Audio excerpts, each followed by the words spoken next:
It is approximately 4 o'clock, and I want to thank all of you for coming out today. Dr. Tony Baker was going to chair this last meeting, but he had to go out of town for an engagement. So I am the new academic chairperson, so I'm sitting in his spot tonight. But starting next month, the times for academic achievement will take place at 9 a.m. in the morning. So all of you will be getting some correspondence on that as well. So I want to start this afternoon with public comment. If there's any public comment. Yeah, maybe. I want to make some public comments about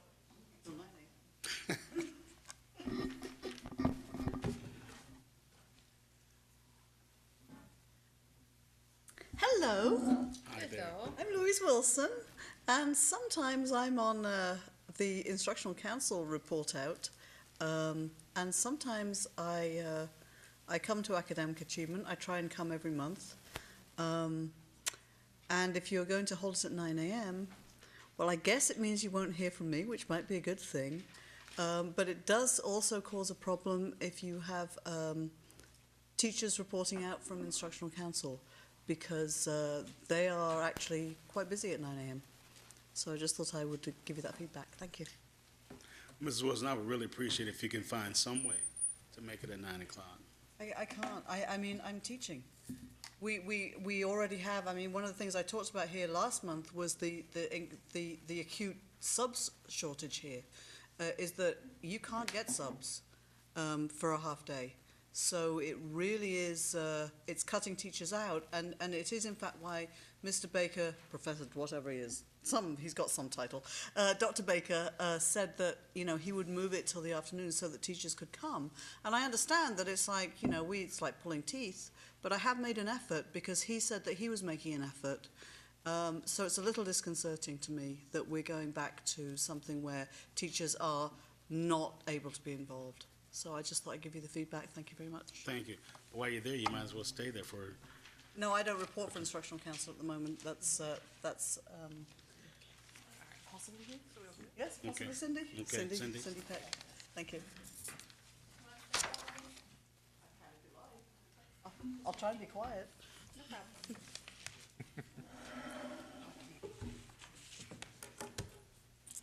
So, good afternoon. Good afternoon. Welcome to January. Right. Last month in December, Instructional Council did meet just prior to going on break. So on December 18th, we met. And I think you have a written version of essentially my summary. And we discussed, there was a curriculum update. The curriculum team is providing professional development to, or actually did, to teachers around the new step assessment. There were no subcommittee updates. There is going to be a conversation at our next meeting, which is this week, around potential new subcommittees. And there were 3 courses that were brought to the council and proposed. One was the Principles of Engineering, which was brought to us by staff at Innovation Central. And communication course is proposed for the middle school division. And AP Statistics was brought also by Innovation Central to the council. All of those were recommended to the board. They will pilot then with that recommendation in the fall of 15. And that is my report, my summary. Any questions that you might have? Bernard? No, sir. Thank you. All right, thank you. Report to the committees.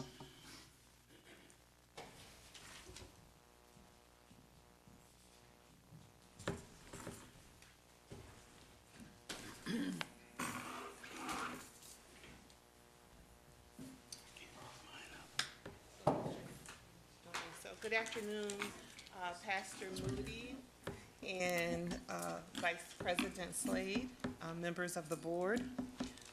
Our primary role this afternoon is to provide an overview of college and career readiness in the district, as well as presentation for this afternoon.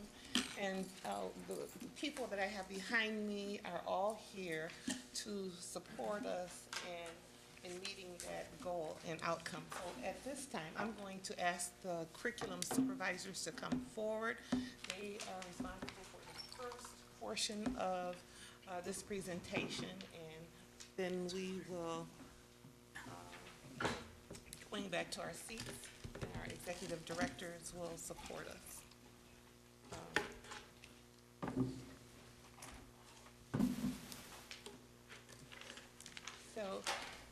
Under the Obama administration, this whole notion of career and college readiness came into existence. It was his administration's way of embracing that moral imperative of ensuring that all students are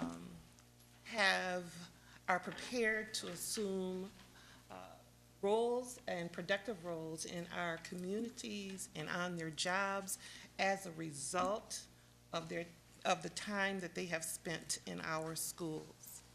We know that when our kids are with us, it should be a meaningful time. And the end result should be that our kids are ready for college or they're ready to assume a career. So our district has been engaged in numerous initiatives that are designed to ensure that students are indeed career and college ready. So I'd like to begin first by just defining what we mean by career and college ready. This definition began to be coined in 2007 and refined in 2010.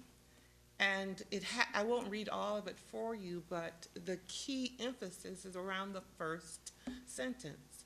It's a level of preparation a student needs in order to enroll and succeed without remediation in college-bearing courses, post-secondary courses. And we know that is a huge challenge, and we know that many of our kids, when they leave us, end up taking remedial types of courses.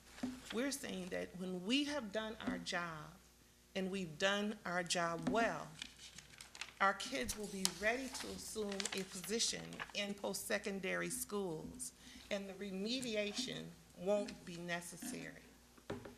What's not on that slide is an indicator that the district has used around career and college readiness, and that's our ACT Explore and Plan.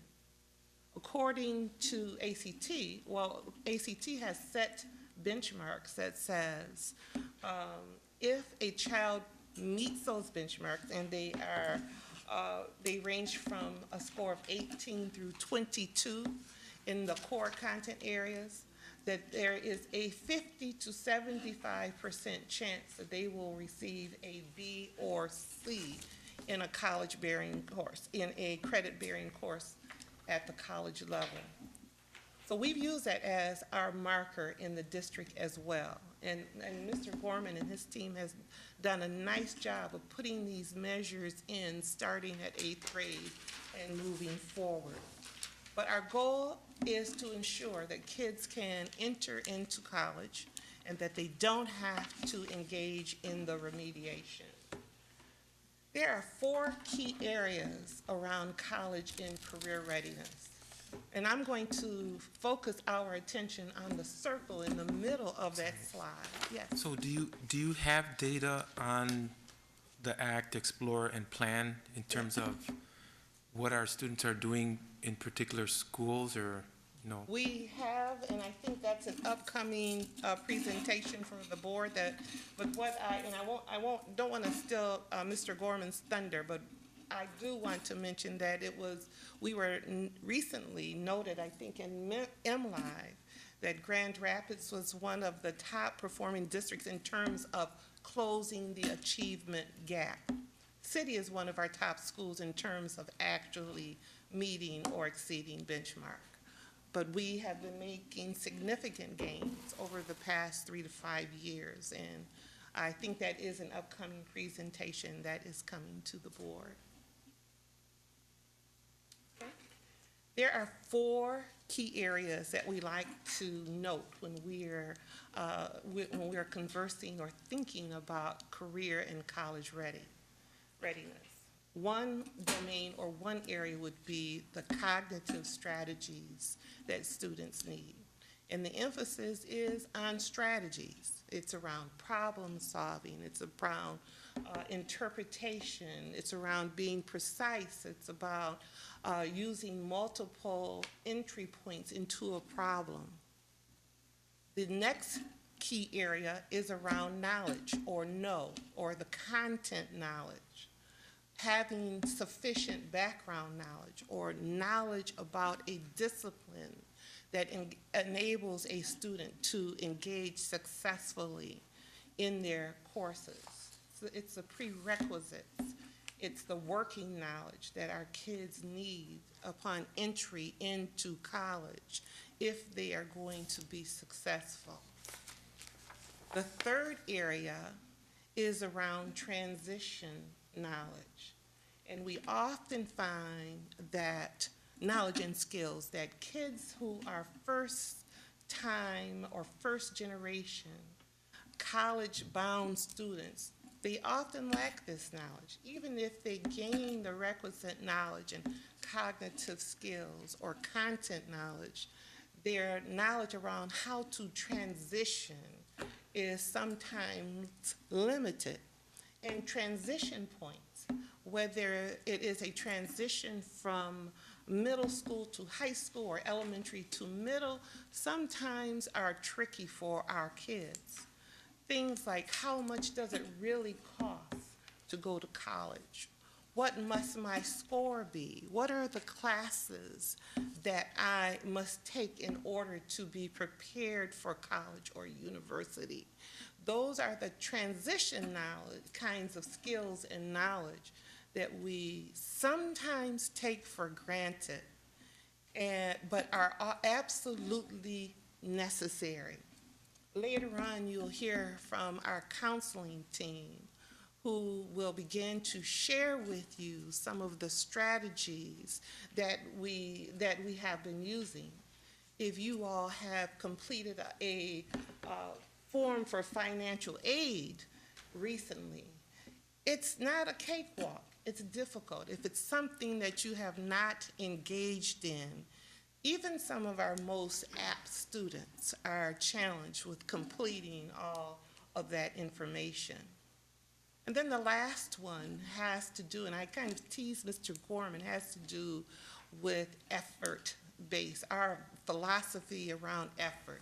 It's the learning skills and techniques, things that have to do with ownership, around persistence, around tenacity.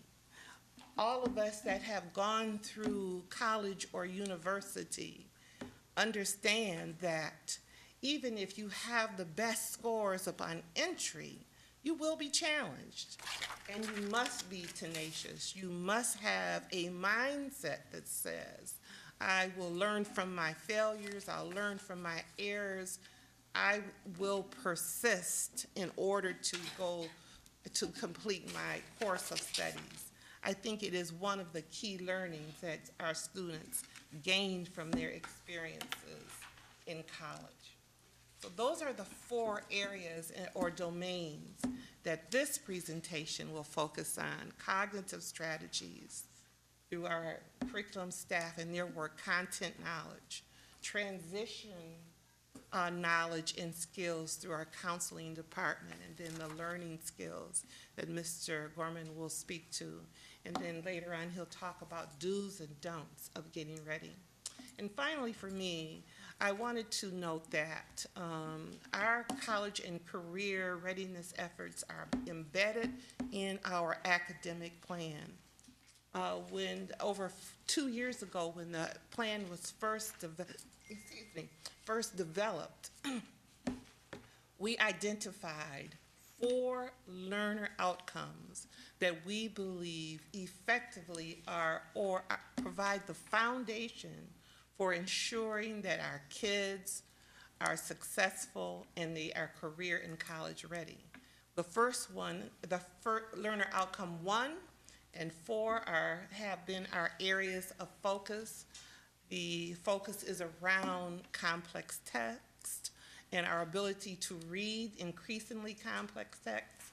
And then the second or the fourth outcome has to do with mathematical reasoning, solving problems, solving complex problems, providing arguments or rationale for why or how you've come up with a given answer.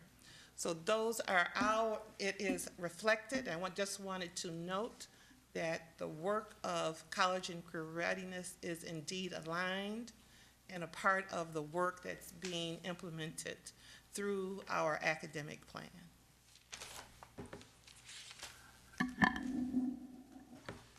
Good afternoon. Good afternoon. So I'm going to take you through the next couple of slides that talk about the key work that have been done in the district. Do I need that? Can you hear her sufficiently? I can hear Okay, you. great. Yep.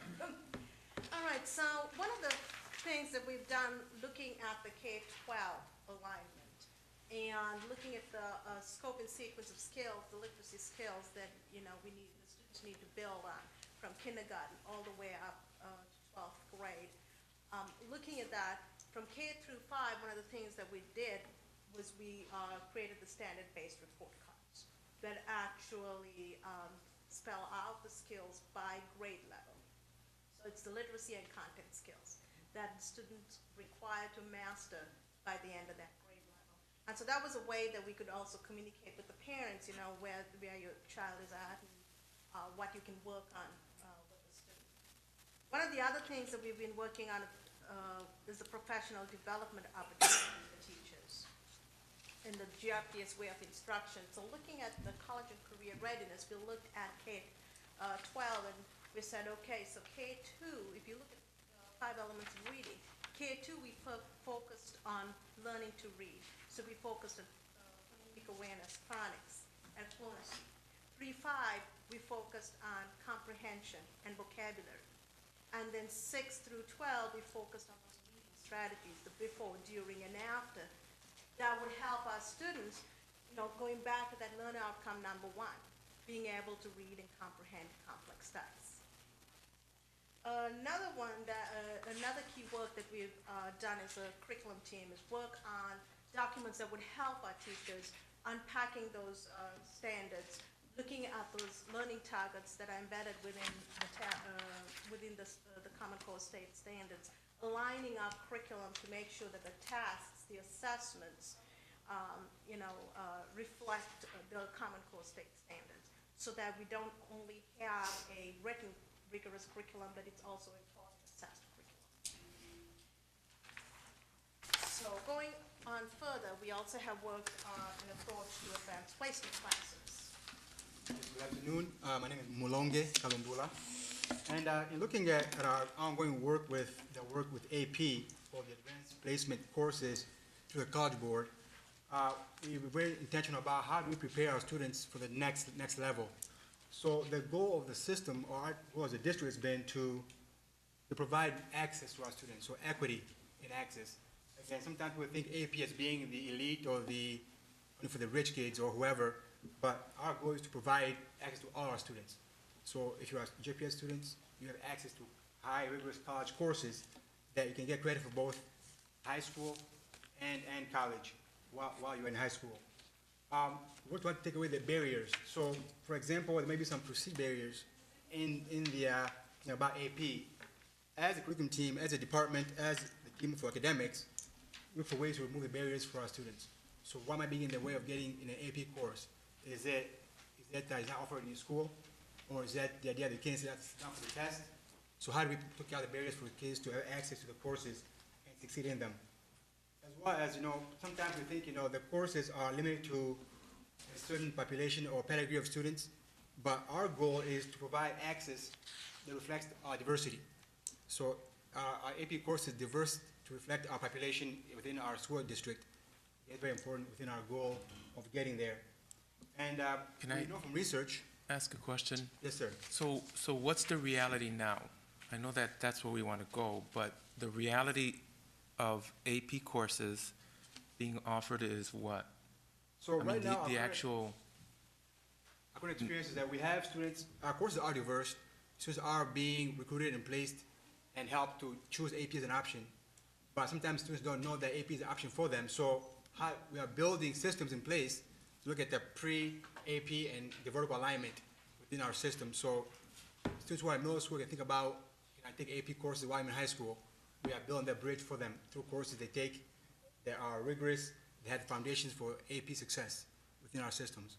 because I know when students are getting ready for the ninth grade, you know, they've taken tests and then the teachers are recommending whether students are taking, I know that there are some students that are actually going to, let's say, Union and taking some of the advanced math, and they're actually physically walking there to take it, at least from Westwood and stuff. And I'm wondering, you know, how the parents know that, hey, I'd like my kid to be part of that, and I know it's going to be challenging for them, but then that's one option, to give the parents the option of saying, I want my kid there, even though they're going kicking and screaming, but they're learning. And then those that are, I guess, rooted out, or those that, because of their placement tests and whatnot, are being told, okay, you're not ready, or. Yeah, so to that point, I think, you know, for sure as a system, again, through the counseling department, we produce brochures and parent communication documents that all parents receive in the mail as to, is AP courses an option for me as a student? Tells the benefits of AP, why take an AP course, what supports are there in the system for that end. So when you get to the choosing courses in high school, you're coming with information as to, this is for me, I can do this. And we build supports in place for the teachers and students, provide the success for that. So if students are not being encouraged for that, again, we gotta talk about where do we fall short in the communication and encouragement, as well as support to bring them to success in the course.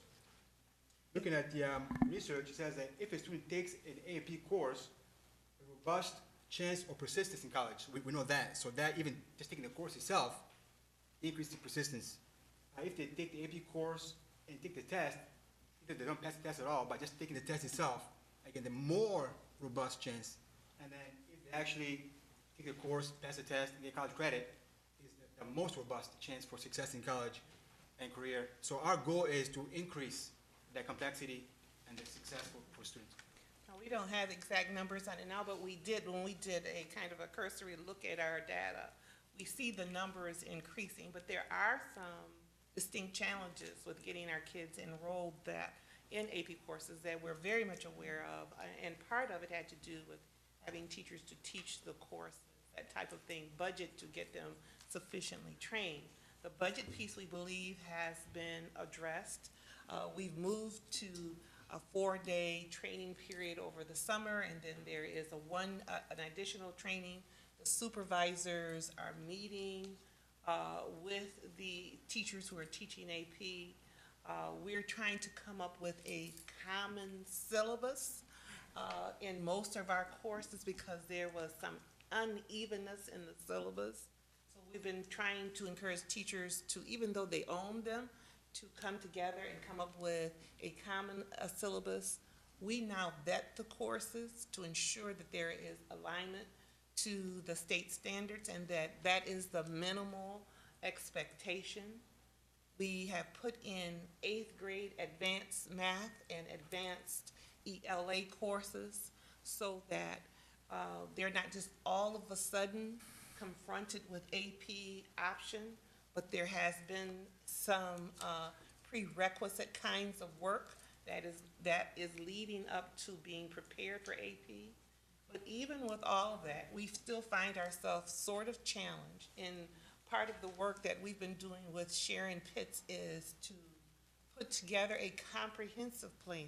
We don't want to say we're doing all this and all is rosy and well, because we know we have work to do.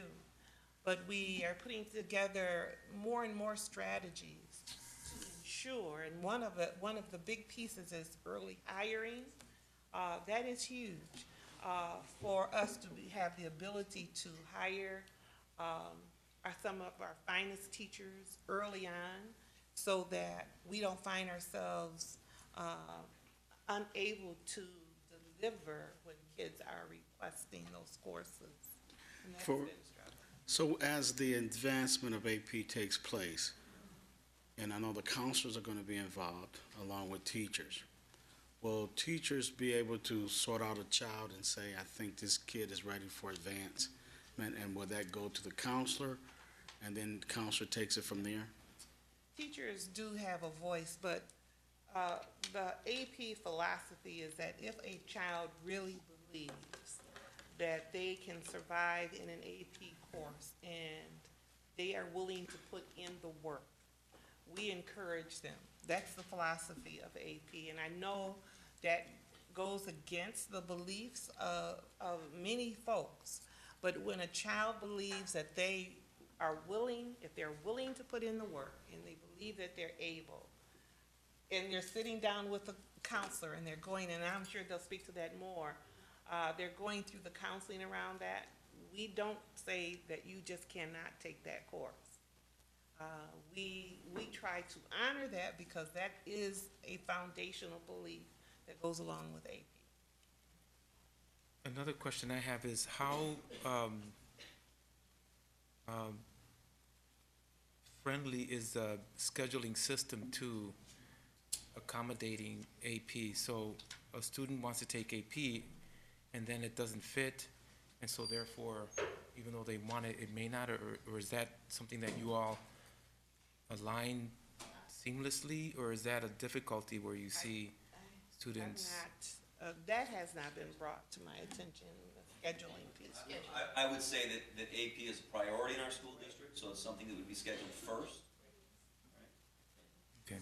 So one of the things that I would say is just getting the folks to commit to the summer training, getting up that week of training, getting sufficient. One of the strategies that was recently proposed that Dr. Kalambula and Mrs. Pitts Attorney Pitts is going to head up is creating a pool so that we have more people who are able to teach AP. And before that was sort of a budgetary concern.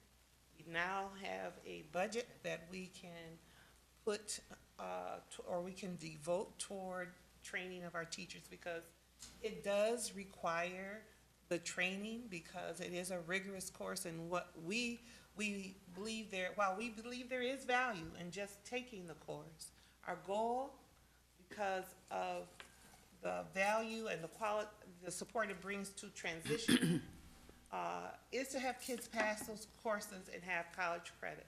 So we believe that if we're gonna focus on transition, it's a good thing to have kids leave us with college credit. It's a good thing for them to experience a college level course, but certainly leave us. I think in my experience, and tell me if this is still true, there are a number of teachers that will encourage kids. They'll spot the ones who, even if the grades may not be great, they know that this young person may have the wherewithal to keep going. So I think it's important to know that teachers do identify and try not to overlook, because I think they really push them to do that. And I'm seeing a nodding of the head, so I'm assuming that's still going on. Very Yes, good. Thank you. Absolutely. Absolutely. And that's often where the parent gets the information Yes, too. very You know, much so. I'm encouraging your son and daughter to do this, and so. And I just have another question. In terms of ELL, how do those students fit into AP system? So I'm not sure if there is a special strategy, and I don't know if Dr. Gunnar was here, around AP and ELL students. Yeah, all students are always welcome to take AP classes. We would not exclude them. It would depend on what their range of English would be. We can also give them tutoring. It just would depend if they're an emerging or developing proficiency in English, whether we would always encourage them to take it. I just don't know if they would want to take it. Does that answer your question? Yeah, my hope is that ELL students because they may not be able to perform in the English, but maybe math and science, they may be able to, and I would hope that we would be able to identify those students, because they may be functioning in their language at a higher level than what we give them credit for, and often that seems to be the case. We don't give them the credit that they're functioning at a higher level in certain areas. And so I'm hoping that whatever processes you guys have, that it helps in identifying those students that are there already and not overlooked. I'm anxious to hear the rest of your presentation, so I'm going to ask that if we go ahead and go through your presentation, and then we can hold our comments and then hit it afterwards. So I All think right, so to continue with, some of the key points that we have done in the district, we do have a 24-hour ebook access. The library has over 800 titles, but what we've also done is we put the English curriculum novels on our overdrive as well, so students have access to them at home with any, electronic device. So that's another way that students have access to their curriculum.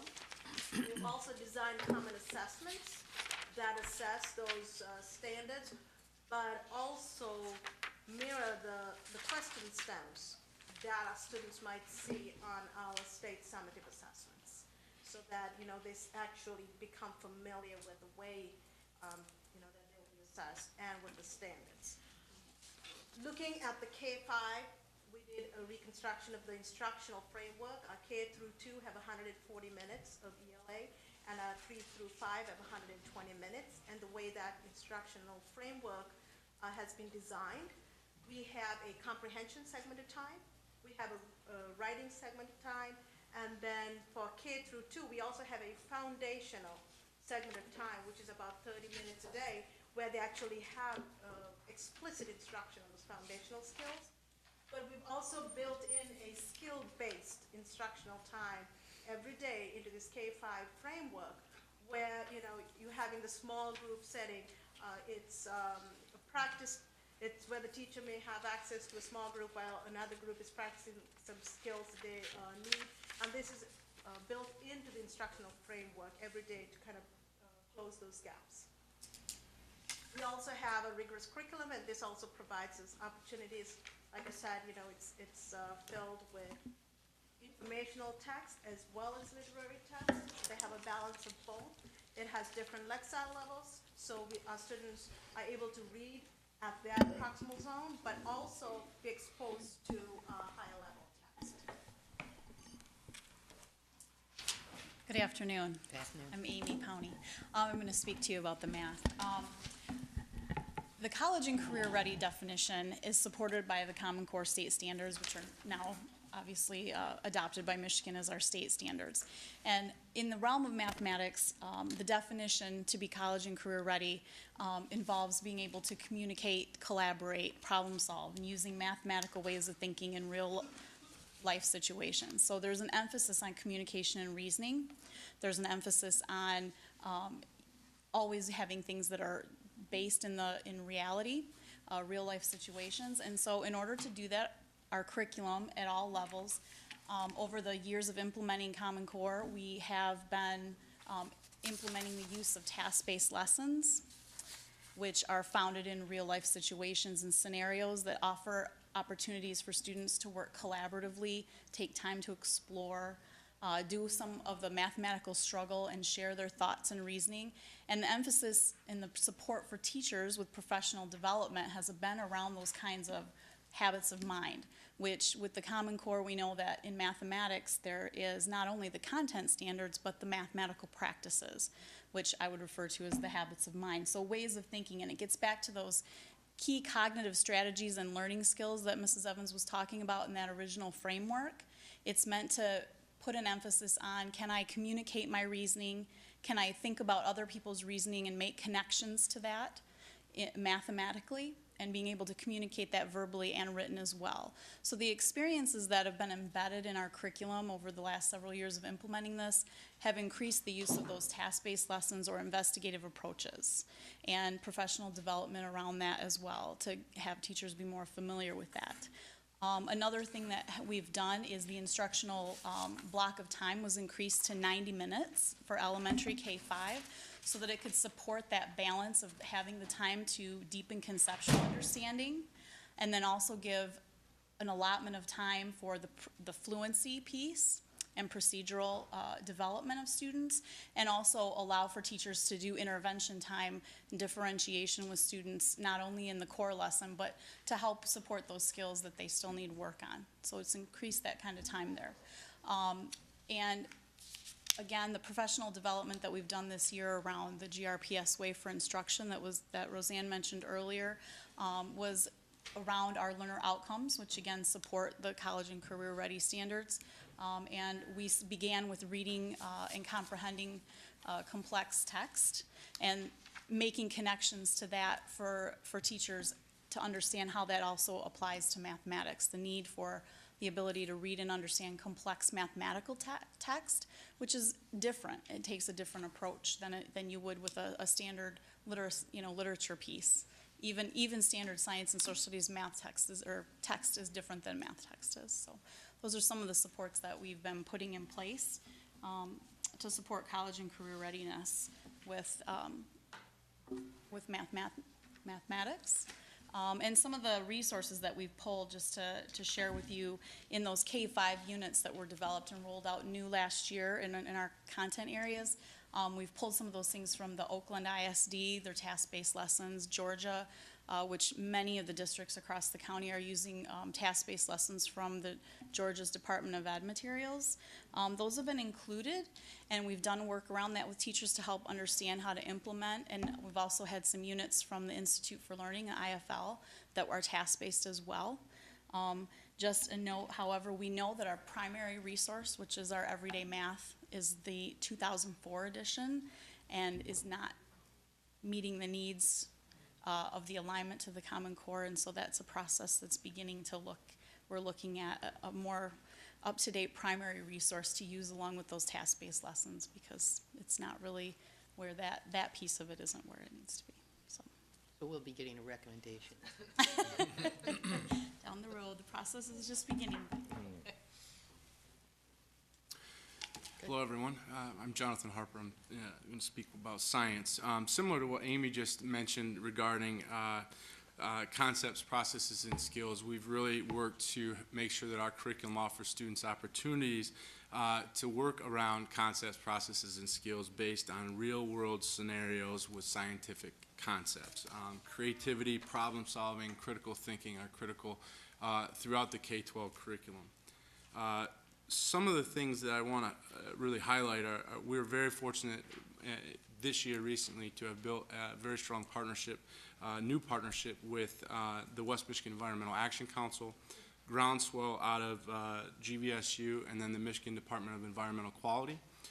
This work is in process to build place-based environmental ed units for our middle school students beginning in 6th grade. The plan is to build to 7th and then to 8th grade. But that's going to really embed the current MMC requirements along with the science and engineering practices, cross-cutting concepts, and the science and engineering standards that are included in the NGSS, the Next Generation Standards. Another very exciting opportunity that we have is with our new partnership with Van Andel Education Institute. This partnership is designed around teacher professional development and improving teacher pedagogy, instructional practice, specifically focused around scientific inquiry.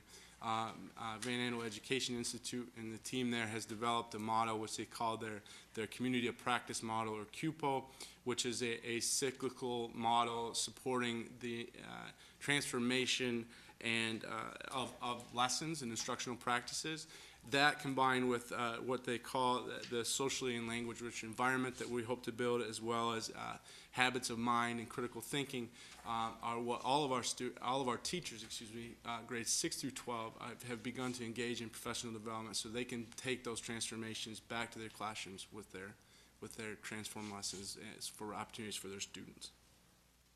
We have also are very excited to talk about the science and engineering opportunities that are new to the district this year, and are continuing to build with our partnership with Project Lead the Way.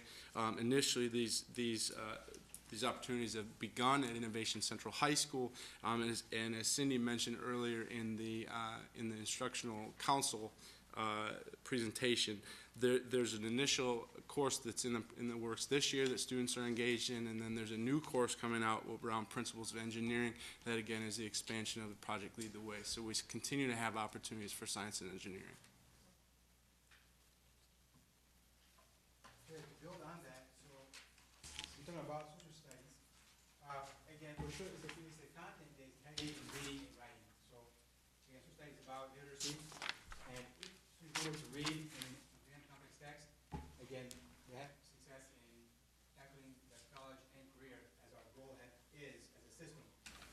So in our working with teachers, we are very intentional in organizing content, so kids are exploring multiple documents and sources to defend their argument. I mean, our end goal is to have students that are engaged civically, they can talk about issues publicly, and have a discourse that is meaningful towards participating as a citizen.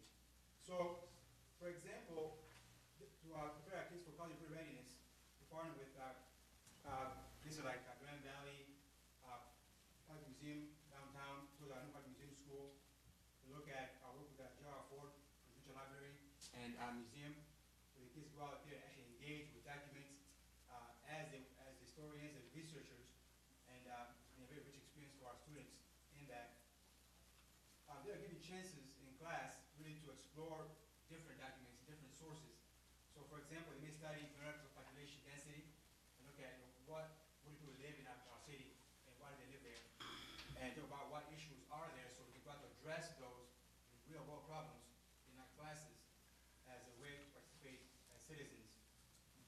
And all of that really is to prepare for the next level. So if you have high school experiences that force you to look at real world problems, does it help you bridge the college and career ladder? And if it doesn't, how do we help you get the skills more in depth now so we can be ready to tackle that work when that happens? For sure, looking at the idea of opportunity cost for our students. So far, with economics school studies, we study the cost of not going to college, the cost of not having a career-ready skill. Students understand this bridge. If I lack in these skills, how can I build those so I can be ready for my choices? And that concept is taught in economics courses, is taught in history courses as overall. So students are immersed in the work and finding out can I prepare for my life while I'm in high school as a student. That's been our trajectory from kindergarten to 12th grade, the work that we do with students. Our team has taken you through the first two domains of the presentation around cognitive strategies and content knowledge. Are there any questions that we can answer before we bring the other folks? So you mentioned math, everyday math, Chicago math. So are you saying that you're going to start transitioning as you look at? What we have done thus far is that we have augmented our current curriculum. But that curriculum does take a different approach. It is different from the Common Core expectation that puts a heavy emphasis on problem solving, problem-based thinking, explanation, on and on. So we have asked Mrs. County to investigate other districts that have been successful in promoting mathematics and to find out what series they are using and to begin to evaluate those materials so that we can make a recommendation to the superintendent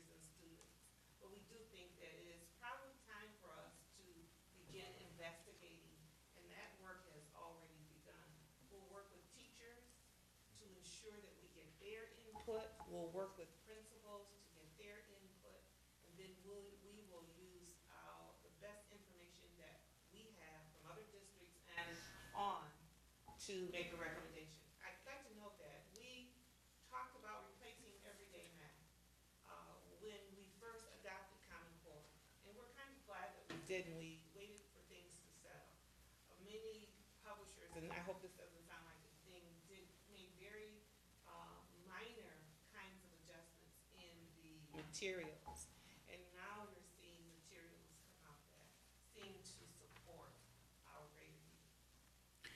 With the Van Andel Educational Institute, how, and if you can explain it as quickly as you can, how is that going to provide some teacher training? The initial training that actually we just experienced in December, all teachers grades 6 through 12 experienced what they call their immersion. And so from that immersion experience, they all end up with all teachers end up with a common experience around what does it feel like, look like and feel like to engage in inquiry.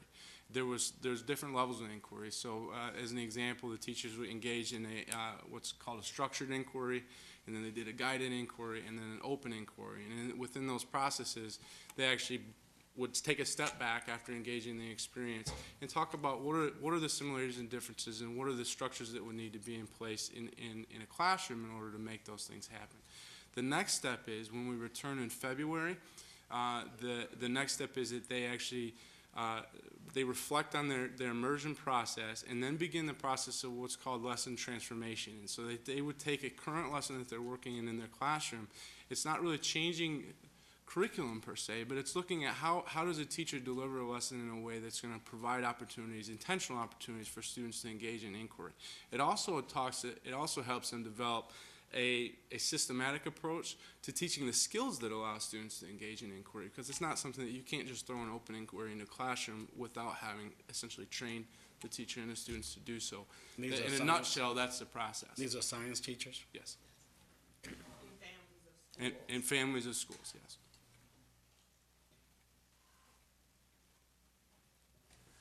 Okay, ready for part two. Thank you. Good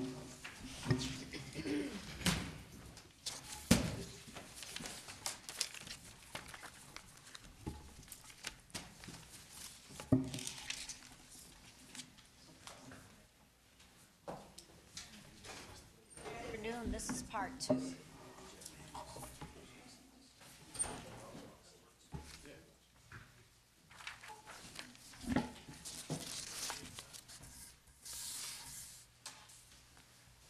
Good afternoon, Pastor Moody, Vice President Slade, and members of the board. You've heard a lot of information, and what our goal right now is to, as briefly as possible, take you just a little bit deeper to the classroom level. I believe, in the elementary team, college and career readiness begins in a preschool classroom. It, in fact, begins before a child even enters school. So we want to think about preparation, college, and career. And for our work as an elementary team, it begins in a pre-K classroom with providing learning opportunities around literacy, numeracy, social, physical, cognitive skill activities so that students are prepared and ready to enter kindergarten. Now, some of the information I'm going to share with you, you've heard a little bit about, but I'm going to try to bring some clarity around where there might be some need for that. The aligned curriculum that you've heard about, aligned to Common Core, providing teachers with pacing guides so they know where to begin with their lessons, how to monitor the instruction, how to move instruction forward, providing intervention topics and areas where teachers can intervene if students are struggling, providing time allotments in their day where they can actually intervene with the small groups in both reading and in math, and the cross-curricular alignment that brings. We know that social studies and science are equally important, and if they can be brought to the forefront through a cross-curricular process, that certainly is the way to go. The common assessments that are provided to the elementary team and to teachers helps provide information to teachers of where students are struggling, so they know where to intervene, so they know where to pull those groups together. You've heard a little bit about the revised report card system. this really goes to Reverend Matias and your statement about college and career ready and the advanced placement courses. Identifying students that have particular skill areas, I believe, starts in preschool, kindergarten, first, second grade, et cetera. The revised report card system, the standards-based system, provides teachers an opportunity to clearly define where students are doing well and where they might be challenged, and it provides that information to parents.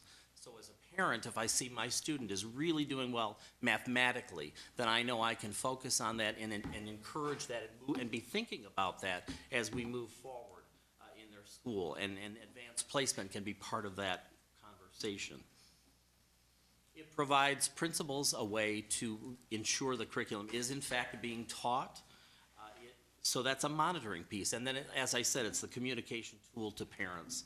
It provides the grade level expectations. It provides the individual student's progress, and again, highlights the potential areas of challenge and where someone is really doing well. We also have deeply rooted in our practice is the data dialogue process, and that's a review of data by class and by building, giving building principals and teachers all of the information that they need to meet those needs and to move achievement. It also allows for the continuing monitoring of the plans and the work taking place, and it designs action steps for improvement. The NWA reading and math, teachers are utilizing the Descartes, which are skills aligned to the Lexiles, to inform not only the instruction, but the intervention. We're also working very hard across the team on student engagement for all students, providing opportunities, and I think you heard this pretty clearly early on, opportunities for students to think and confer together, to have conversations about what they're learning, and more importantly, what they're thinking around their learning. Quality questioning, text-dependent and evidence-based. Also the gradual release process of developing thinkers of teachers are engaged in the I do, the we do, and then you do. So releasing control to the students. Hopefully developing grit, perseverance, and stamina around tasks, and then differentiated instruction. Utilizing, again, the formative and summative assessments, and then adjusting the process, the product, and the content to differentiate for the individual needs of students. Dr. Goff. Good afternoon. I hope you're going to begin to see some things that the elementary and the middle school and the high school division, they're going to start to be connecting for you, because we've worked together very hard so that there's continuity between divisions. And the strategies that we are implementing as high leverage strategies at the middle school and K-8 division are reflective on the 4 student outcomes that you saw at the very beginning. There's 4 student learner outcomes. So the first one for middle schools and K-8s, again, differentiated instruction, which means that you're meeting the needs of all students, including special education students, ELL students, that you're looking at a tiered approach to instruction, that you're utilizing tier 1, and then if I don't get it the first time, I'm reteaching. Then there's always students that need another little extra push to really get it. We're also creating lessons that support students, not only reaching their goals, but challenging them to become better and above grade level. Also socializing intelligence through, you heard, inquiry-based discussions with Jonathan in science and in social studies, where we pose a problem and a question and students have discussion and they do investigations. And because we're all social, human beings are social, we learn best when we get to discuss our learning, and that's through socializing intelligence. A big push, too, is technology. Technology has been a big push for years.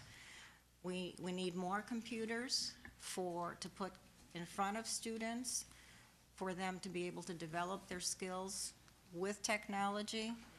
And as you know, the M-STEP is all about taking those tests on computers. So we need to continue the use of technology with our students in all subject matters.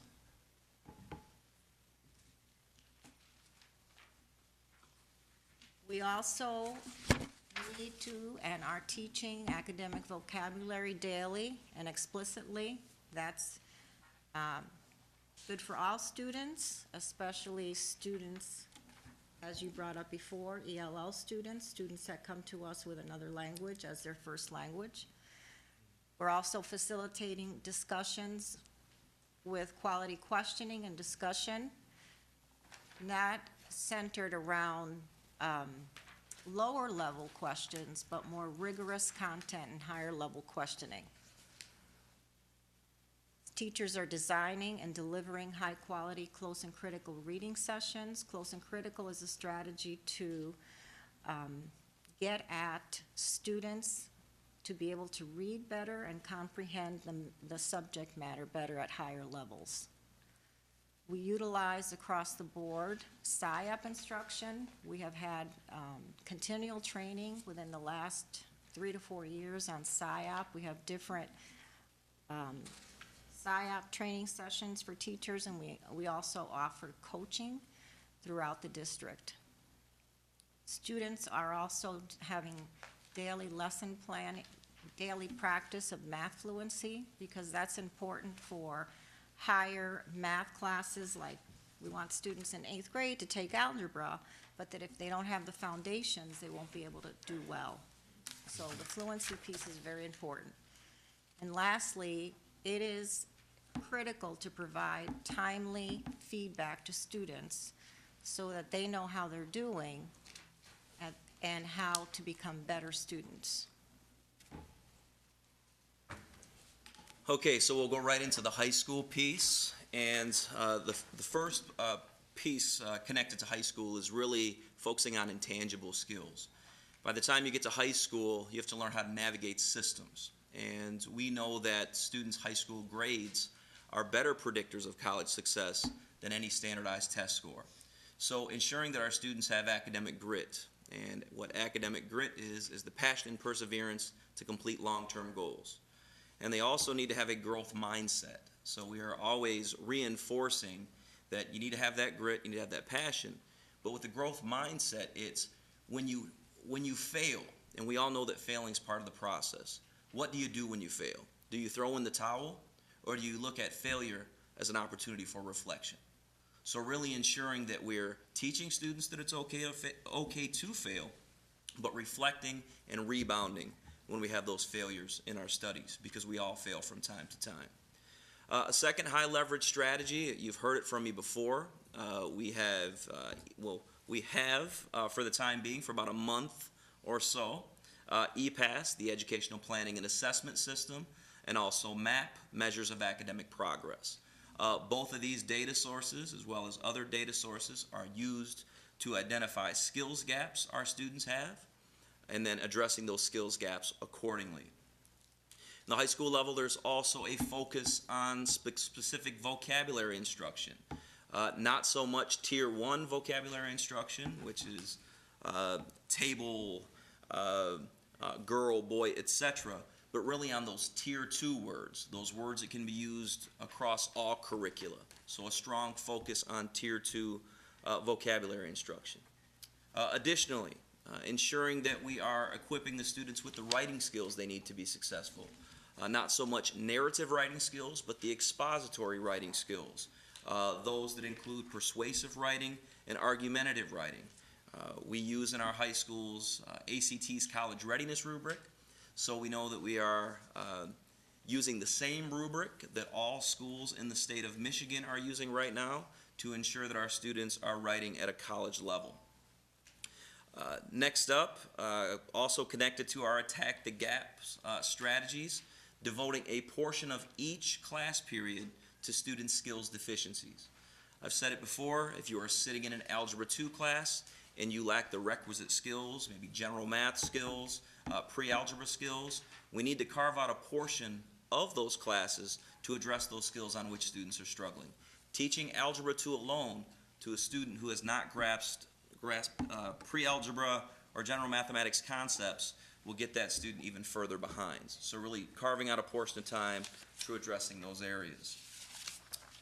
Next up, ensuring that when our students reach college campuses, that they have a Lexile level between 12 and 1400. If you're familiar at all with Lexile levels, a first grader has a Lexile level between 0 and 300. When it's time for our students to leave us, we want to ensure that they're reading at a college level. And one way we can get there, and you've heard it throughout the presentation, is by close and critical reading. With close and critical reading, the student has to determine what the text says. How does the text say it? What does the text mean? And lastly, probably most importantly, what does the text mean to me? Next, ensuring that within our classrooms we are incorporating a style of pedagogy that has high-level questioning. Those rapid-fire questions that many of us had when we were going through school are not ensuring that our students can be good communicators. So not only having the teachers ask open-ended questions, which warrant discussion in the classroom, ensuring that students are having pressing conversations with themselves. Next up, ensuring that our students have exposure to technology. They have a very smart computer in many of their pockets that is better than anything we ever had growing up. But in addition to their smartphones and being proficient with Twitter and Facebook and all other social media, students need to be able to use Excel. Students need to be able to word process, format correctly, use scientific calculators. So we are ensuring that those technological devices as well as those programs are infused into content areas. And lastly, ensuring that our students reach their goals and surpass their goals to ensure that they are well equipped to succeed in colleges, four-year institutions, or in some instances, community colleges. So with that, I'm going to transition to Emmanuel Armstrong, who's going to really talk about the nuts and bolts, getting students into school and what we're doing to give students exposure to higher education. Mr. Armstrong? Thank you. Good afternoon. Good afternoon. So what you guys have in front of you now are 6 major bullet points that we've identified to make sure that students are not only ready for college, but they're ready for to be able to do well in college as well. So the first one we'll look at is post-secondary awareness, aspiration, and what are the norms and cultures. So as Rick and other colleagues have spoken to today, being prepared for college does not start at 9th grade. It's really something that starts in the home and before. And so we looked at many strategies, and I'll talk a little bit about those later, that how we can inform parents on those decisions and how we can start at an early age so it's not a shock when our students come into our high schools. Also looking at resources that are right here in West Michigan, specifically Kent County, KCTC. Our counselors have a very strong relationship with the counseling department there, as does our district with that organization as well. And actually, our council meeting will be held at KCTC this Friday. As we look at post-secondary aspirations, every student starting in grade 7 through 12th grade is required by the state of Michigan to have an educational development plan. We can assure you all that we complete that at a rate of 100% in Grand Rapids Public Schools. The second one we want to look at is post-secondary costs. And around the issue of tuition awareness, there are several programs that will award our students money, scholarships, through Pell Grants, the tuition incentive program, FAFSA as well. And, you know, those are many awards that you do not have to pay back. And just a side note, Grand Rapids Public Schools seniors last year brought in nearly $10 million worth of scholarships. So that's something that our counseling department really, you know, holds their hat on, is getting out there, identifying those scholarships, and guiding parents through that process.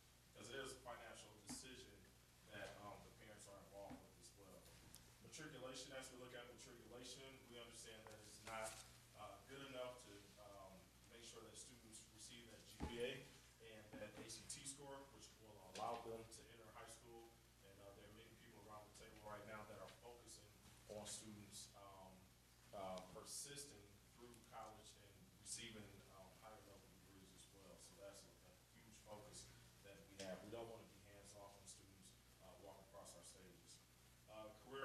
awareness, career options, career requirements, and career readiness. We understand that all students may not initially go to a 4-year or 2-year college or university, but we understand that in the 21st century that all students have to have some higher level of certification and or education, and that can go through the different skill sets. Roles and identities, and this is something that counselors really hang their hat on as far as doing classroom guidance lessons, where we get a chance to get inside the classroom along with the teachers and speak with students, have a dialogue with students. How do students view themselves? You know, how do students view us as adults and the help that we can help them with? What are some of the issues that students are facing? Peer-to-peer conflict, peer-to-peer peer pressure. What's expected of them from their community, and what is expected for them to give back to their community one day. So that's something huge, because as we talk about all of these 6 buckets, many of this work really affects the students outside of school, right? As they go on with the rest of their lives. So making sure that they're successful in the classroom is one thing, but we want to ensure that students have that skill set to be productive members of society. And the last one is self-advocacy, and it's really working with students and parents to make sure that they know where to find the resources. In partnership with CC, GBSU, Aquinas, and they really help us when it's time to fill out the FAFSA forms. That window is opened up on January 1st, and as you all know, that comes on a first come, first served basis. So we try to be aggressive as we can, because we understand the population that we serve, and that many of our families will be awarded, the highest level of money, and we get in front of them as soon as we can. So within a lot of our regional institutions help us out a lot with that. Going forward, and I won't read through all of these, but there are some key messages that we want to deliver to you all. We want you all to know and understand that GRPS counselors follow and deliver content directly from the Michigan Guidance Curriculum. There's some strict benchmarks that align with the Michigan Merit Curriculum that our counseling department has looked at, and we understand that at each grade level, there are certain benchmarks that we want 6, 7, 8, and all the way through all of our students to make sure that they reach. We've talked a lot about advanced placement today. We also want you all to understand, and everyone here, that there are no requirements for AP, but we also want to make sure that students are prepared to take them. And we don't want to exclude any students, so we want to make sure that we promote those courses and that they're available for all students. We also want to just kind of point out that through the counseling department, we offer classes through Parent University. 2 of those classes that I just like to bring to your attention are making transitions to the next level. As Rick stated earlier, there are transitions that students make from pre-K to kindergarten, 3rd grade to 4th grade, 6th grade to 7th grade, 8th grade to 9th grade, and so on. And so we have counselors that will host classes with that as well. Another class also is creating a pipeline to college. As we're talking about a college and career readiness going culture, there's a paradigm shift, there's a mind shift that needs to happen within the city, and we're just grateful that counselors help us out with that. Just 2 others on this one is really reviewing the ACT, the PSAT, the SAT scores with students, giving that feedback early. What's your deficiency? How can we as an organization help you to get there? And one thing that Mr. Dorman left out on his was, through the EPAS system that, he's really been instrumental in, we've raised those scores, those composite ACT scores by, a similar philosophy like that. I'll let you guys read through the rest of those, and I'll get to the last slide, and allow you guys to give us a chance for questions. Our counselors also follow the ASCA model, which is the American School Counselor Association model, which focuses on career and college readiness, personal and social well-being, as well as other aspects of post-secondary life. This year was our 4th annual senior summit. Some of you all came to that, and inside that summit, we had roughly 500 current seniors who will be graduating in June, who come to a summit every year. We have about 15 offerings that go over college scholarships, staying safe away from school, finding resources on college campuses, and also linking them with our armed forces. We will continue to NCAA workshops with our athletic directors, stay in strong partnership with GRCC as we conduct on-site acuplacer testing. We talked a little bit about remedial courses before, and so we are offering fast-track, on-track courses on-site in our high schools as well. And just two others is having strong partnerships with colleges here in Michigan when they offer our students on-site admissions. And I think that was a piece that really helped us reach almost a number of $10 million in our scholarships last year. Any questions?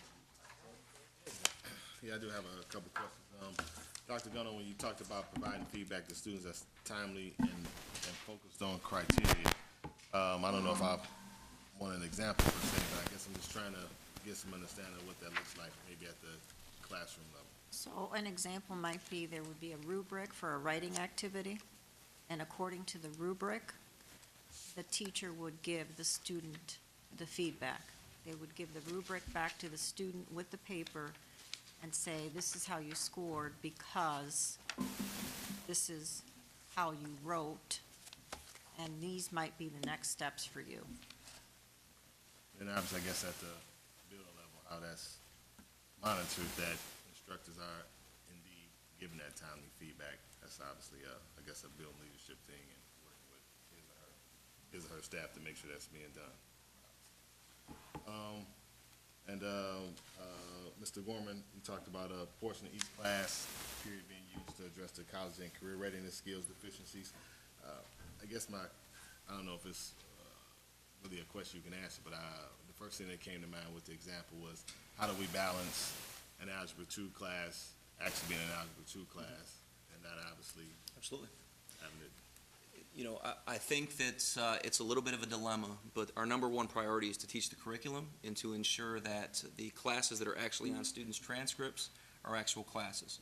So whenever teachers can make connections to the Algebra 2 curriculum, where they're really encompassing some of those pre-skills to get to Algebra 2 concepts, we believe that is optimal.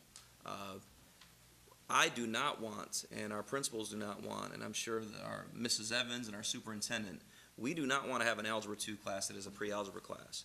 But I think we are doing a disservice to students if we are ignoring that in a student's junior year that he or she has skills deficiencies and we're doing nothing about it, right?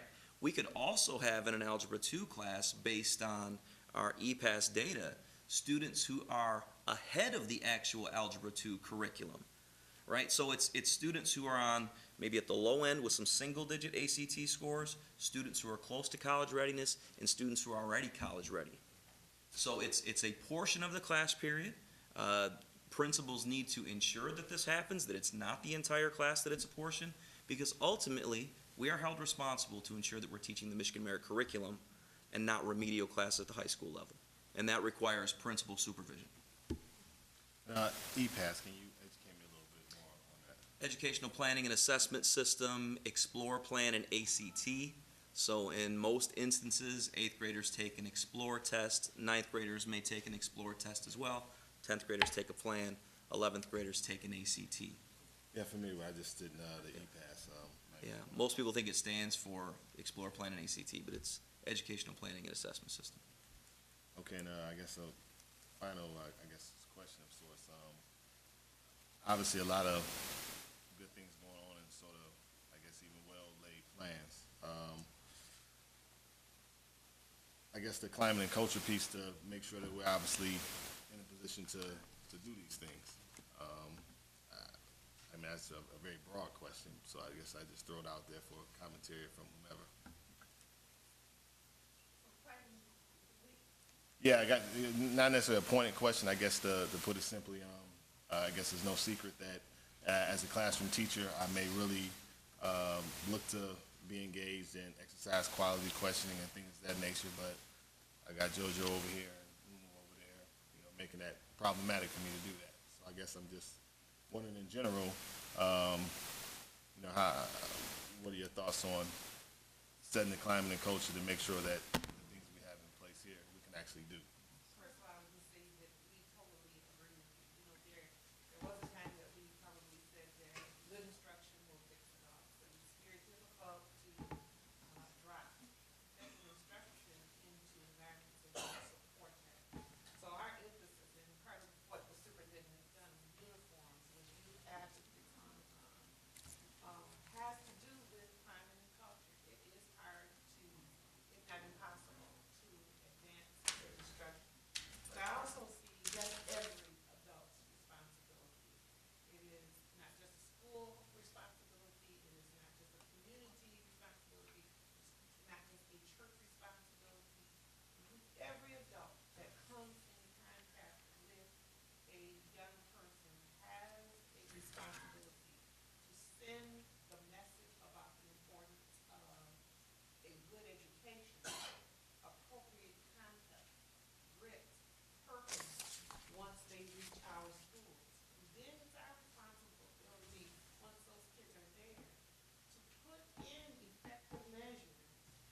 addition to what Mrs. Evans said, we also implement PBIS, which is that culture piece and the behavior piece that all schools are implementing.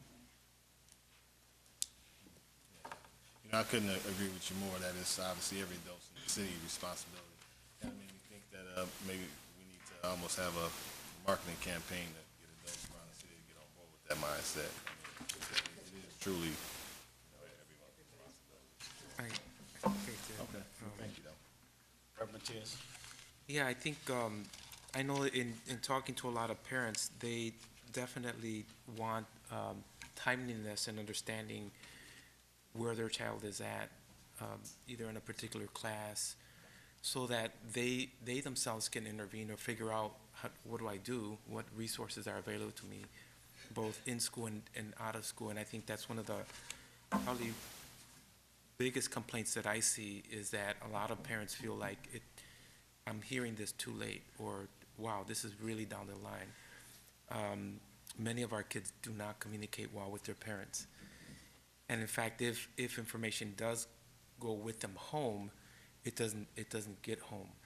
And so I'm not sure what the solutions would be, you know, in terms of really parents understanding this is, you know, in the next 4 years of high school, this is what you can expect, or whatever grade they're in, whether it's 9th, 10th, 11th, 12th, that they're getting adequate information about that next step that they should be aware of, you know, what I can do as a parent and so forth.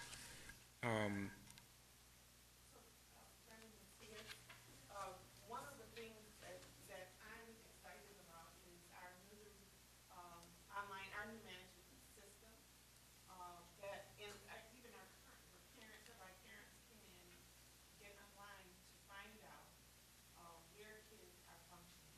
That is the purpose, so that that information is 24/7. And if that is not sufficient, they can follow up with a call to the building principal or teacher or to one of the executive directors. We're also very excited about the elementary report card. And what we have been finding is that teachers have told us that this is a lot of work, because you have to pull together a body of evidence to support your claims on that report card. But they also tell us very clearly that the report card is much more aligned. It tells you if your child is reading here, he is reading within this lexile level, it is grade level, or it is not grade level. Mm-hmm. These are the foundational skills that your student is struggling in.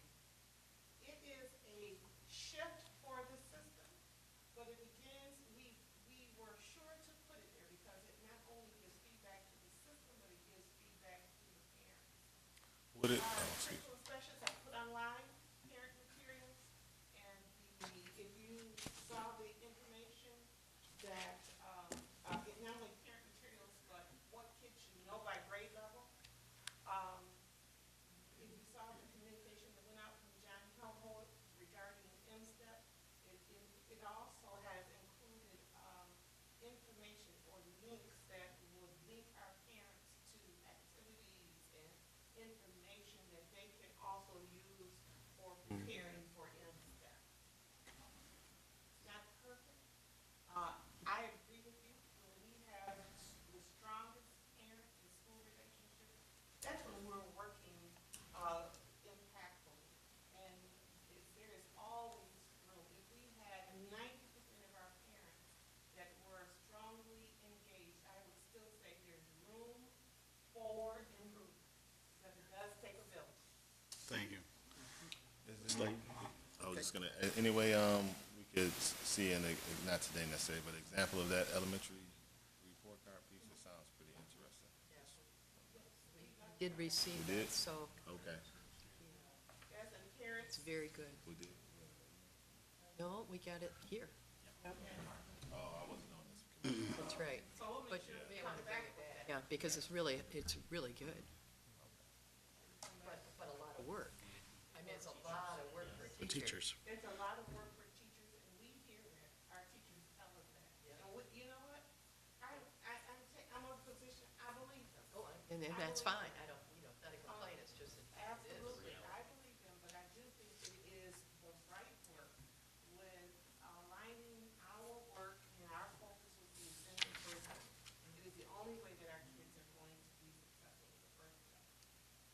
want to thank you for your report. We got a board meeting at 6:30, so I want to get through the priority schools. Thank you.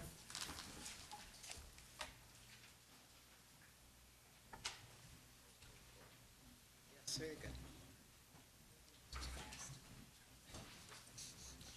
It's a lot of them. Usually they just do it.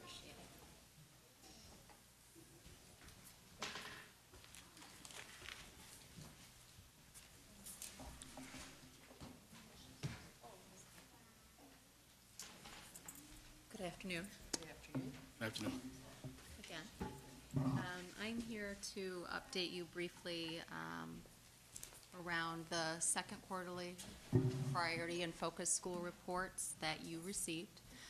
I don't have a lot to add. I did want to let you know that Coit and Ken O'Shea's plans, which you'll see in there, their reform and redesign plan the last time we met, I let you know that they had submitted their reports, and what we did find later that same day was that their reports have been approved by MDE.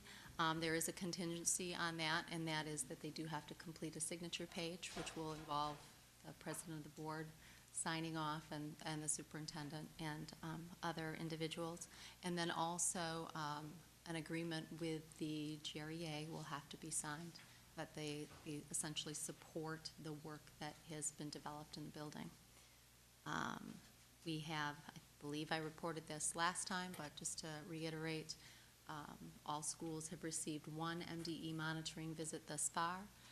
We had a second MDE monitoring visit in one building today, and we're learning about what that's going to look like in the future as we move forward in the school year. The current round of monitoring today, and as a matter of fact, focused on evaluating the school support team, which is a group of people made up of district ISD and building level staff, came together and using an MDE created tool really evaluated the level of implementation of that reform and redesign plan. And that's done twice a year. It's done in the middle of the year, and then it will be done at the end of the year. So we did that work today, and I will say it's positive. It really is a three-level rubric, beginning, partial implementation, and complete implementation. And what we're seeing is, as we're moving through the year, we're seeing implementation increase at every cycle that we go through. And today we did have a learning walk at that particular building, and all learning walks are really focused on where are we now and what are our next steps.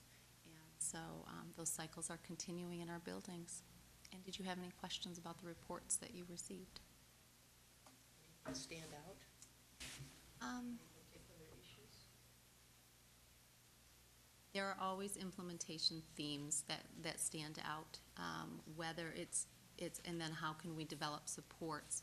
So if instructionally there is not an implementation, I'm just going to pull an example out of thin air. If close and critical reading is not being implemented with fidelity, then the question is, why not, and what can we do about it? So how can we, create a support system to fix those instructional deficits that we have, so that the implementation is at the highest level, so students are getting the best absolute instruction that they can receive. Just to mention or go along with the idea, some of the buildings you might notice have culture and climate priorities, and that kind of attaches to something that Mr. Ross mentioned, right? So schools are focusing on those climate issues, and how can we increase those positive relationships that we have between the adults in the building and students. And again, the ultimate goal always is to be very narrow in our target of what we're implementing, frequently evaluate it, make those adjustments and make them quickly, and then keep moving forward. Do you have a lot of parent participation? Depends on the building. Every building has a different level of participation. A little more at the elementaries. We have plans in place at Alger to really, we're working on that. So every building is very much different level of participation, and it also depends on the event. So every principal is talking regularly with parents around student achievement, the implementation of our reform and redesign plan, but it does look different at every single building. Additional questions? How about parent and teacher relationships? Tell me more about your question. Is there any particular type of programs in the schools where parents and teachers are conversing? Besides parent-teacher conferences? Yes. Every building has a regular process where teachers contact parents for positives. But again, that's very individual to every building. One of the buildings that I do work with, they make a point of they have kind of a set number of positive calls home. They are also implementing Capturing Kids' Heart at that building. It's a K-8 building.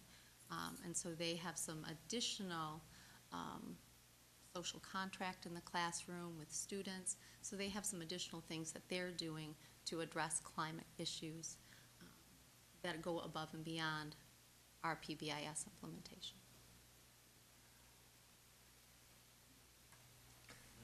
Questions from the board? So it's not consistent. So in other words, our teachers encourage, you need to make 20 calls a week or something like that, or obviously on a need basis. You don't want to call just to call, but you don't also want to call just to complain. Exactly. Because parents look at IDs, caller IDs, and they see the school, and if there's a pattern there, they don't want to hear it because typically it's going to be negative. And so, but I'm wondering if, school buildings are in fact working at, because that's one of the key arenas, is that parents feel either they don't know in time to make a difference, or ways that are positive in addressing whatever the either behavior or academic issue is for that child. So what I can say for sure is that there's not a cookie cutter approach. In other words, from the district level, we have not said each building will do X, Y, and Z, make X number of phone calls. What I can say is that every building has established their priorities for community and parent outreach. The expectation generally is that there are positive phone calls going home, and I can talk to, for one building, that they do have an expectation that families are regularly receiving positives because they want a high number of positives to, I don't want to say negatives, but corrects, right, or redirects. So there is intentionality built around providing those positives at a higher number than the negatives. Thank you. Thank you. So we don't have any action items at this point in time? Okay, then meeting adjourned.